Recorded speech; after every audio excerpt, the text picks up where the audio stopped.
ಸ್ವಾಮೀಜಿಗಳಿಗೆ ನಾನು ನಮಸ್ಕಾರಗಳನ್ನು ಮಾಡ್ತಾ ಇವತ್ತಿನ ಈ ಒಂದು ಕಾರ್ಯಕ್ರಮದ ವ್ಯವಸ್ಥಾಪಕರು ನಿರ್ದೇಶಕರಾಗಿರ್ತಕ್ಕಂಥ ನಾರಾಯಣಗೌಡರು ಏನು ಒಂದು ಜನರಿಗೆ ಸಹಾಯ ಮಾಡುವ ಒಂದು ಉದ್ದೇಶದಿಂದ ಈ ಒಂದು ಕಚೇರಿಯನ್ನು ನಮ್ಮ ಕ್ಷೇತ್ರದಲ್ಲಿ ತೆರೆದಿದ್ದಾರೆ. ಅವರಿಗೆ ಶುಭವನ್ನು ಕೋರ್ತಾ ಒಳ್ಳೆಯದಾಗಲಿ, ಒಳ್ಳೆಯ ಕೆಲಸ ಮಾಡಲಿ, ಒಳ್ಳೆಯ ರೀತಿಯಲ್ಲಿ ಜನರಿಗೆ ಸಹಾಯ ಆಗುವಂಥ ಒಂದು ಕೆಲಸಕ್ಕೆ ಕೈ ಹಾಕಿದ್ದಾರೆ. ಅವ್ರಿಗೆ ನಮ್ಮ ಸಹಕಾರ ಖಂಡಿತವಾಗ್ಲೂ ಈ ಸಂದರ್ಭದಲ್ಲಿ ಇರುತ್ತೆ ಅಂತ ಹೇಳ್ತಾ ನಮ್ಮನ್ನೆಲ್ಲ ಉದ್ದೇಶಿಸಿ ಬಿಡುವ ಸಮಯದಲ್ಲಿ ಬಂದಂಥ ನಮ್ಮ ಸಚಿವರಾದಂಥ ಮುನಿಯಪ್ಪನವರು ತಮ್ಮನ್ನೆಲ್ಲ ಉದ್ದೇಶಿಸಿ ಒಂದೆರಡು ಮಾತುಗಳನ್ನ ಆಡ್ತಾರೆ ಅಂತ ಈ ಸಂದರ್ಭದಲ್ಲಿ.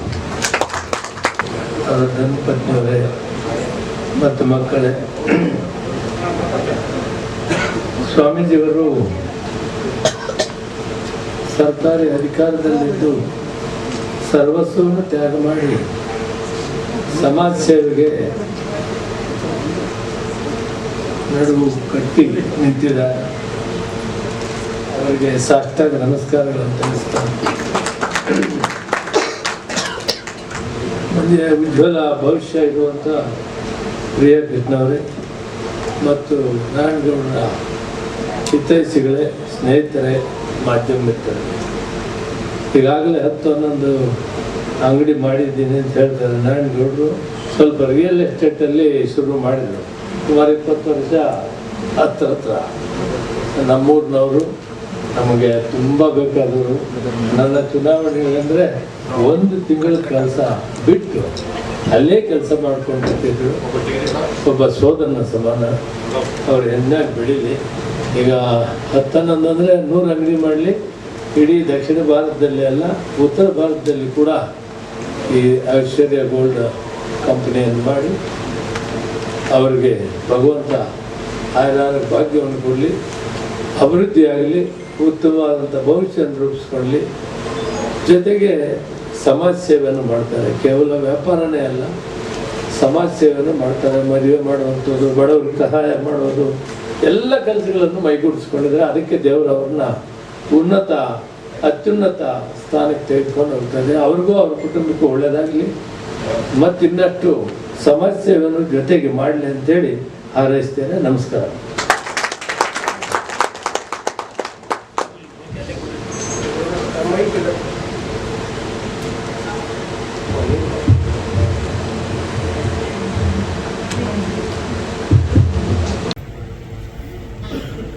ನಾವು ಬೇರೆ ಒಂದು ಬ್ಯಾಂಕ್ನಲ್ಲಿ ಇಡೋದಕ್ಕೆ ನಮ್ಮ ಕಂಪನಿಯಿಂದ ಹಣ ಸಹಾಯ ಸಿಗ್ತದೆ. ಅಂದ್ರೆ ಕಂಪನಿಯಿಂದ ಹಣ ಸಹಾಯ ಅಂದ್ರೆ ಅದು ಉಚಿತವಾಗಿರೋದಿಲ್ಲ. ಕಂಪನಿಯ ನಿಯಮಗಳ ಸರ್ಕಾರದ ಒಂದು ಏನು ಕಾನೂನು ಚೌಕಟ್ಟಿನಲ್ಲಿ ರಾಜ್ಯ ಸರ್ಕಾರದಲ್ಲಿ ನಾವು ನೋಂದಣಿ ಮಾಡಿದ್ದೀವಿ. ಆ ರಾಜ್ಯ ಸರ್ಕಾರದ ಒಂದು ಅನುಸೂಚನೆ ಮೇರೆಗೆ ಚಿನ್ನವನ್ನ ಬಿಡಿಸಿ ಮತ್ತು ಬೇರೆ ಬ್ಯಾಂಕ್ ಅಲ್ಲಿ ಇಟ್ಟು ನಮಗೆ ಆದಂತ ಒಂದು ಶುಲ್ಕವನ್ನ ನಾವು ಹಾಕುತ್ತೇವೆ. ಎರಡನೇದೇನಂತ ಹೇಳಿದ್ರೆ, ನಮಗೆ ಬಡ್ಡಿ ಕಟ್ಟಿ ಜಾಸ್ತಿ ಆಗಿದೆ. ಈಗ ಬಡ್ಡಿ ಕಟ್ಟೋ ಪರಿಸ್ಥಿತಿಯಲ್ಲಿ ನಾವಿಲ್ಲ. ನಾವು ಚಿನ್ನವನ್ನ ಮಾರಾಟ ಮಾಡ್ತೀನಿ ಅಂದ್ರೆ ತಮ್ಮ ಮನಸ್ಫೂರ್ತಿಯಾಗಿ ಪ್ರೀತಿ ವಿಶ್ವಾಸದಿಂದ ಮಾತ್ರ ತಾವು ಮಾರಾಟ ಮಾಡ್ತೀನಿ ಅಂದ್ರೆ ಮಾತ್ರ ಐಶ್ವರ್ಯ ಗೋಲ್ಡ್ ಕಂಪನಿ ಆ ಚಿನ್ನವನ್ನ ಮಾರ್ಕೆಟ್ ದರ ಏನಿದೆ ಇವತ್ತು ಎಲ್ಲರಿಗೂ ಮೊಬೈಲ್ ಅಲ್ಲೇ ಗೊತ್ತು, ಕಂಪ್ಯೂಟರ್, ಇಂಟರ್ನೆಟ್ ಅಲ್ಲಿ ಗೊತ್ತಿದೆ. ಆ ಒಂದು ಮಾರ್ಕೆಟ್ ದರಕ್ಕೆ ನಾವು ತಗೊಳ್ಳುವಂತ ಒಂದು ನಿರ್ಣಯವನ್ನ ನಾವು ತಗೊಂಡಿದ್ವಿ. ಹಣ ಇಟ್ಟ ಒಂದು ಚಿನ್ನವನ್ನ ಬಿಡಿಸುವಂತದ ಒಂದು ಯೋಜನೆ, ಎರಡನೇದು ಚಿನ್ನವನ್ನ ತಗೊಳ್ಳುವಂತ ಒಂದು ಯೋಜನೆ, ಎರಡನೇದು ಐಶ್ವರ್ಯ ಗೋಲ್ಡ್ ಕಂಪನಿ. ಐಶ್ವರ್ಯ ಮತ್ತು ನಿಮ್ಮ ಚಿನ್ನಕ್ಕೆ ಎರಡೂ ಒಂದೇ ಅರ್ಥ ಇರ್ತದೆ. ನಾವು ಮತ್ತು ನಮ್ಮ ಸಂಸ್ಥೆಯ ಎಲ್ಲ ಸಿಬ್ಬಂದಿ ವರ್ಗದ ಒಂದು ತೀರ್ಮಾನ ಏನು ಅಂತ ಹೇಳಿದ್ರೆ, ಐಶ್ವರ್ಯ ಅಂತ ಇಟ್ಟಿದ್ದೀವಿ. ನಾವು ಮುಂದೆ ಇರುವಂತ ಜನಗಳ ಐಶ್ವರ್ಯವನ್ನ ಕಡಿಯೋದು ಬೇಡ, ಚಿನ್ನವನ್ನು ಮಾರಾಟ ಮಾಡೋದು ಬೇಡ. ಆ ಚಿನ್ನ ನೀವು ಎಲ್ಲಿಟ್ಟಿದ್ದೀರಿ ಹೇಳಿ, ನಾವು ಬಿಡಿಸಿ ನಮ್ಮ ಕಂಪನಿಯಲ್ಲಿ ಇಟ್ಕೊಂಡು ಕಂತಿನ ರೂಪದಲ್ಲಿ ನೀವು ಕಟ್ಟಿ ನಿಮ್ಮ ಚಿನ್ನವನ್ನು ಕೂಡ ಬಿಡಿಸಿಕೊಳ್ಳುವಂತ ಒಂದು ಯೋಜನೆಯನ್ನ ರೂಪಣೆ ಮಾಡಿದ್ದೀವಿ. ನಿಮ್ಮ ಚಿನ್ನವನ್ನ ಮಾರಬೇಡಿ ಒಂದೇ ಸ್ಲೋಗನ್ ಅಲ್ಲಿ ನಡೀತಾ ಈ ರಾಜ್ಯ ಮತ್ತು ರಾಷ್ಟ್ರಗಳಲ್ಲಿ. ಚಿನ್ನವನ್ನ ಉಳಿಸ್ಕೊಳ್ಳಿ ಅಂತೇಳಿ ಐಶ್ವರ್ಯ ಕಂಪನಿ ಹೇಳ್ತಾ ಇದೆ. ನನ್ನ ಮದುವೆ ಆದಾಗ 400 ರೂಪಾಯಿ ಇತ್ತು 1 ಗ್ರಾಮ್ ಚಿನ್ನ. 2003 ಅಂತ ಕಾಣುತ್ತೆ. ಇವತ್ತು 9ರಿಂದ 10,000ಕ್ಕೆ ಹೋಗಿದೆ ಚಿನ್ನದ ಬೆಲೆ. ಬೆಳ್ಳಿ ಬೆಲೆ ಇದು ಜಾಸ್ತಿ ಆಗಿರೋದ್ರಿಂದ ನಾವು ಒಂದು ಗೋಲ್ಡ್ ಕಂಪನಿ ಇಟ್ಟಿರೋ ಉದ್ದೇಶ ಏನಂತ ಹೇಳಿದ್ರೆ, ಸಚಿವರು ಹೇಳಿದ್ರು, ಗುರುಗಳು ಹೇಳಿದ್ರು, ಬರೀ ಹಣ ಮಾಡೋದು ಒಂದೇ ಅಲ್ಲ ಉದ್ದೇಶ, ಸಮಾಜ ಸೇವೆ ಮಾಡಿ ಅಂತ. ಸಮಾಜ ಸೇವೆ ಒಂದು ಹಣ ಕೊಟ್ಟೆ ಮಾಡಬೇಕಾಗಿಲ್ಲ. ನಾವು ಮನುಷ್ಯರು ಸಹಕಾರ ಮಾಡಿದ್ರು ಸಹಾಯ, ಅದು ಸಮಾಜ ಸೇವೆ ಆಗುತ್ತೆ. ಪ್ರತಿಯೊಬ್ಬರು ಸಹಾಯ ಸಹಕಾರ ಎರಡಕ್ಕೂ ವ್ಯತ್ಯಾಸ ಇದೆ. ಸಹಾಯ ಮನುಷ್ಯರು ಒಬ್ಬರಿಗೋ ಇಬ್ಬರಿಗೋ 4 ಜನ ಇಲ್ಲ 1 ತಿಂಗಳು ಮಾಡ್ಬೋದು. ಸಹಕಾರ ಅನ್ನೋದು ಸಮಾಜ ಸೇವೆ ನಿರಂತರವಾಗಿ ಮಾಡುವುದು ಅನ್ನೋದು ನಮ್ಮ ಉದ್ದೇಶವಾಗಿದೆ.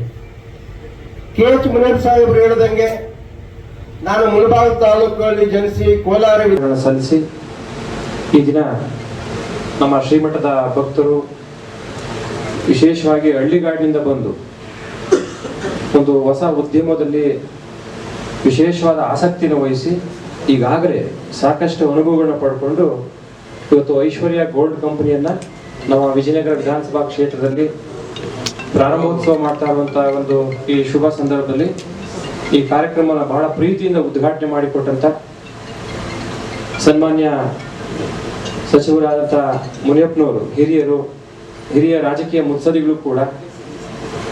ಅವರು ಬಹಳಷ್ಟು ಅನುಭವಿಗಳು. ಈ ರಾಜ್ಯದಲ್ಲಿ ಒಬ್ಬ ಹಿರಿಯ ಮುತ್ಸದಿ ರಾಜಕಾರಣಿಯಾಗಿ ಅವರು ಬಹಳ ಪ್ರೀತಿಯಿಂದ ನಾರಾಯಣಗೌಡರನ್ನ ಆರಿಸಿದ್ರು. ಅವ್ರ ಬಗ್ಗೆ ಒಳ್ಳೆ ಮಾತುಗಳು ಕೂಡ ಹೇಳಿದ್ರು.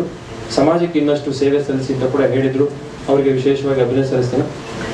ಹಾಗೆ ಭವಿಷ್ಯದಲ್ಲಿ ಬಹಳಷ್ಟು ಉಜ್ವಲ ಭವಿಷ್ಯ ಇದೆ ಅಂತೇಳಿ ನಮ್ಮ ಈ ಕ್ಷೇತ್ರದ ಅತ್ಯಂತ ಕ್ರಿಯಾಶೀಲ ಯುವ ಮುಖಂಡ, ತಂದೆಯ ಹಾಗೆಯೇ ಮಾನವೀಯತೆ, ಸಮಾಜ ಸೇವಾ ಭಾವನೆಯನ್ನು ಇಟ್ಕೊಂಡು ಜನರ ನಡುವೆ ಕಿರಿಯರಿಗೆ ಸಮಾನವಾದಂತಹ ಪ್ರೀತಿ ತೋರಿಸ್ತಾ ಇರುವಂತಹ ನಮ್ಮ ಶಾಸಕರಾದ ಪ್ರಿಯಕೃಷ್ಣ ಅವರು ಕೂಡ ಈ ಒಂದು ಕಾರ್ಯಕ್ರಮವನ್ನು ಪ್ರೀತಿಯಿಂದ ಉದ್ಘಾಟನೆ ಮಾಡಿದ್ದಾರೆ. ಅವರು ಕೂಡ ಅಭಿನಂದನೆ ಸಲ್ಲಿಸ್ತಾರೆ. ನಮ್ಮ ನಾರಾಯಣಗೌಡರು ಅವರು ಬಹಳ ಕಷ್ಟಪಟ್ಟು ಜೀವನದಲ್ಲಿ ಬಹಳ ಕಷ್ಟಪಟ್ಟು ಮುಂದೆ ಬಂದಿದ್ದಾರೆ. ಅವರ ಜೀವನದ ಹಿನ್ನೆಲೆ ನೋಡಿದ್ರೆ, ಯಾಕೆಂದ್ರೆ ಗ್ರಾಮಾಂತರ ಪ್ರದೇಶದಿಂದ ಯಾವುದೇ ಒಬ್ಬ ವ್ಯಕ್ತಿ ಒಂದು ಉದ್ಯಮಕ್ಕೆ, ಎಂಟರ್ಪ್ರಿನರ್ಶಿಪ್ಗೆ ಅಥವಾ ಒಂದು ಹೊಸ ಕಂಪನಿನ ಪ್ರಾರಂಭ ಮಾಡಬೇಕು ಅಂದ್ರೆ ಬಹಳಷ್ಟು ಅಡೆತಡೆಗಳಿರ್ತವೆ. ಮೊದಲು ಮಾನಸಿಕವಾಗಿ ಅಡೆತಡೆ ಇರ್ತವೆ, ಮೆಂಟಲ್ ಅಬ್ಸ್ಟ್ರಕ್ಷನ್ಸ್ ಇರುತ್ತೆ. ಅದನ್ನ ಬಿಯಾಂಡ್ ದಟ್ ಅಬ್ಸ್ಟ್ರಕ್ಷನ್ ಒಂದು ಸ್ಟ್ರಾಂಗ್ ಹೆಜ್ಜೆನೆ ಇಟ್ಟು ಈಗಾಗಲೇ ದಕ್ಷಿಣ ಭಾರತದಲ್ಲಿ ಅನೇಕ ಕಡೆ ಈ ಒಂದು ಐಶ್ವರ್ಯ ಗೋಲ್ಡ್ ಕಂಪನಿಗಳನ್ನ ಅಲ್ಲಲ್ಲೇ ಘಟಕಗಳನ್ನ ಸ್ಥಾಪನೆ ಮಾಡಿ ನಾವು ವಿಜಯನಗರ ಕ್ಷೇತ್ರಗಳು ಕೂಡ ಮಾಡಬೇಕು ಅನ್ನೋ ಒಂದು ಉದ್ದೇಶಕ್ಕೋಸ್ಕರ ಇವತ್ತು ಈ ಲೋಕಾರ್ಪಣೆ ಕಾರ್ಯಕ್ರಮದಲ್ಲಿ ನಮ್ಮ ನಾರಾಯಣಗೌಡರು ಈ ಒಂದು ಕಾರ್ಯಕ್ರಮಕ್ಕೆ ನಮ್ಮೆಲ್ಲರೂ ಕೂಡ ಪ್ರೀತಿಯಿಂದ ಕರೆದಿದ್ದಾರೆ. ಮಾಧ್ಯಮದವರು ಬಂದಿದ್ದಾರೆ. ತಾವೆಲ್ಲರೂ ಕೂಡ ಅವರ ಪ್ರೀತಿಗೆ ಪಾತ್ರರಾಗಿ ಬಂದಿದ್ದೀರಿ, ಆಹ್ವಾನಿತರು ಬಂದಿದ್ದಾರೆ. ಮತ್ತು ನಮ್ಮ ಸುರೇಶ್ ಬಾಬು ಅವರು, ಅವರ ಕುಟುಂಬದ ಎಲ್ಲರೂ ಕೂಡ ಇಲ್ಲಿದ್ದಾರೆ. ವಿಶೇಷವಾಗಿ ನಮ್ಮ ಭಾರತೀಯರಿಗೆ ಗೋಲ್ಡ್ ಅಂದ್ರೆ ಬಹಳ ಇಷ್ಟ ಅಲ್ವಾ? ಯಾಕೆಂದ್ರೆ ನಾನು I did my PhD in economics. ಸಾಮಾನ್ಯವಾಗಿ ಗೋಲ್ಡ್ ಎಕಾನಮಿ ಅಂತ ಬಂದಾಗ ಇಂಡಿಯನ್ಸ್ ಒಂದು 8ರಿಂದ 10% ಜನರ ಮನೆಯಲ್ಲಿ ಮಾತ್ರ ಗೋಲ್ಡ್ ಇರುತ್ತೆ ಅಲ್ವಾ? ಈಗ ಸ್ವಲ್ಪ ಹೆಚ್ಚಾಗ್ತಾ ಇದೆ. ನಾಟ್ ಬಿಕಾಸ್ ಆಫ್ ವಿಲ್ಲಿಂಗ್ನೆಸ್ ಅಥವಾ ಒಂದು ಡಿಸೈರ್ ಅನ್ನೋದಕ್ಕಿಂತಲೂ it will become an investment. ಒಂದು ಹೂಡಿಕೆಯಾಗೂ ಕೂಡ ಆಪತ್ಕಾಲದಲ್ಲಿ ಕಾಪಾಡಬಲ್ಲದು. ಹಣ ಇರೋದಿಲ್ಲ, ಚಲಿಸ್ತಾ ಇರುತ್ತೆ.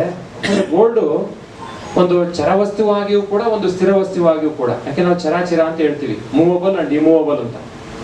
So gold having A 2 faces. One is movable and also immovable.